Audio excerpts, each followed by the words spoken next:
bait me into saying something I don't want to say, then kudos to you because you'd be like maybe the second person ever.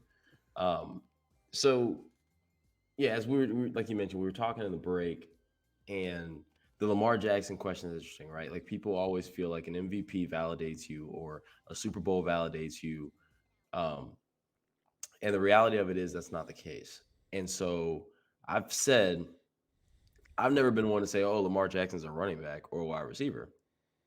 I've always said he's a great football player, but being a great football player and being a great quarterback are two different things. And I don't think he's a great quarterback. Now, I watched that Steelers Ravens game in spurts when I could. And I saw like Pittsburgh is like, yo, honestly, if we don't even try to tackle, like if we just try to literally surround you, it's going to be more effective than if we actually try to tackle you. And that makes me feel weird. They're rushing 3 guys or 4 guys, no one with the intent to actually get to the quarterback. They just don't want him to run. Why are you? And I'm watching him like get happy feet, get jitters, and then just throw the ball away or throw the ball a long pass in the flat for 2 yards. And it's like, why are you not making these guys pay? Like, that's the only quarterback in this league who people don't want to get pressure on. Why is it that people are blitzing because people don't blitz because they don't want you to gas them with your legs, but like you should be able, this is year what, 3, 4? 4, right? You should be able to make teams pay. Like, all right, your first year starting, you won MVP. It's all fun, all good and dandy. But you're now 2 years removed. You should be able to start killing people with your arm, and you can't. And it's so crazy because you know what people want to say. Oh, the league has figured him out. Blah blah blah blah blah. And I don't think that it's that. But yeah, his touchdown ratio was insane. His MVP year, like as far as like snaps to touchdown ratio, Right. was nuts. That's not going to happen every year. You got to be able to be like, oh, okay, you're blitzing. And then what happens is people get caught up in, oh, well, look what he did against the Colts. And look what he did against the Raiders. And look what he did against the Vikings. And look who I just named. You know what I'm saying? Like, yeah, sure, the Colts have won 3 of the last 4, blah, blah, blah. We can talk about them later. But like, come on, like you had and then, you know, they missed that 2-point conversion, do a little sidearm pass. I mean, it was wide open. It was wide open. Yeah. Um, Very well people, executed play. it was very well executed. Everything was perfect. It just missed the throw. And I don't know, maybe I think he might have had to do the sidearm because of a defender or whatever. But it's just kind of like, at first the narrative was, oh, well, he can't throw outside the numbers, and everybody wants to see him throw outside the numbers. And I didn't want to like jump on that train because I didn't want to be like everybody else saying the same thing to critique. But then you go look at it and it's like, yo, dude, like the only highlight I ever see throwing the ball is always down the middle of the field. Right. And I don't know if that's by design. If it is by design, if it's by design because he can't, like, because they don't trust that he can do it, or if it's just like maybe a coordinator issue or what it is. Maybe the offense is just built to go through the middle. But I'm seeing Sammy Watkins, speed on the outside, Marquise Brown on the other side, and Mark Andrews. You can attack in all 3 levels of the field, and you're not doing it. And I don't understand why. Well, so I watched Lamar Jackson a lot in college because I'm from here in the Louisville, Kentucky area for the last 6 years, right? So I got a chance to see his Heisman year here at the U of L. I hate to say the word, but Cards, but it's the Cardinals. But with all that being said, the biggest knock of him is he is a great athlete. You cannot take that away from the kid whatsoever. But here is the problem.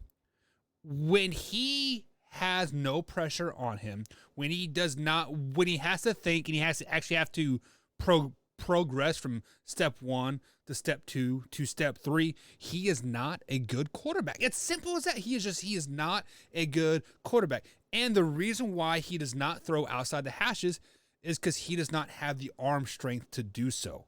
So we always see all these quarterbacks, Patrick Mahomes, I'm going to dog on him a lot here.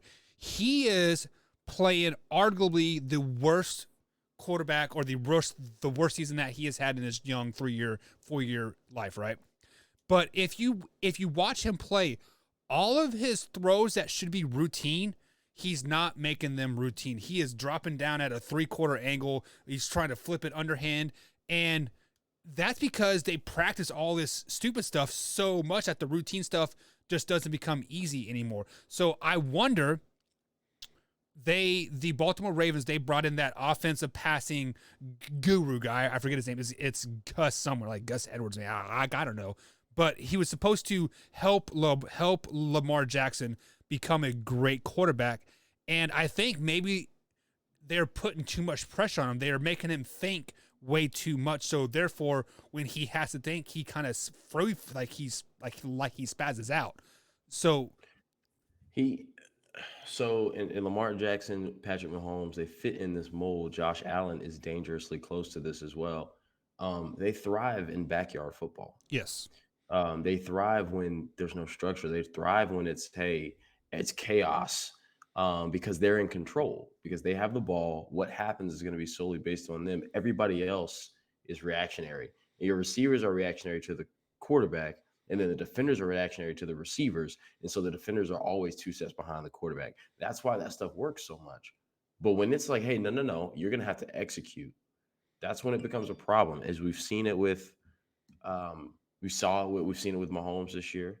hmm We saw it with the Bills for a while, before Josh Allen had his crazy year last year. And even in spurts this year, it's back to that same nonsense. And we see it with the Ravens now. I was looking at the stats. Lamar Jackson's MVP year completed 66% of his passes, 36 touchdowns, and only 6 picks.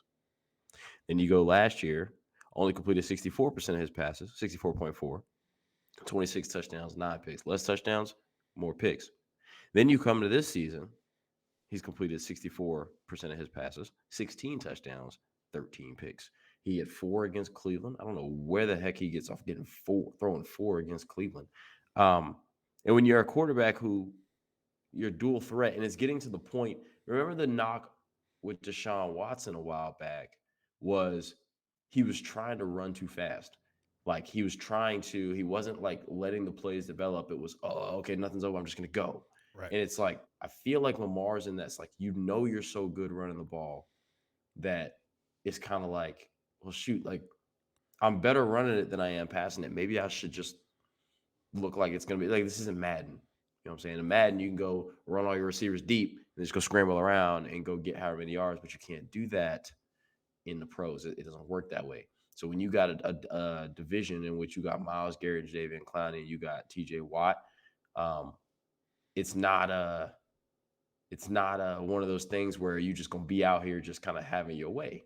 And so when it gets down to the nitty gritty, Baltimore can't say, "Hey, look, I need my quarterback. Like you got to make the throw." Um, so and I don't say that to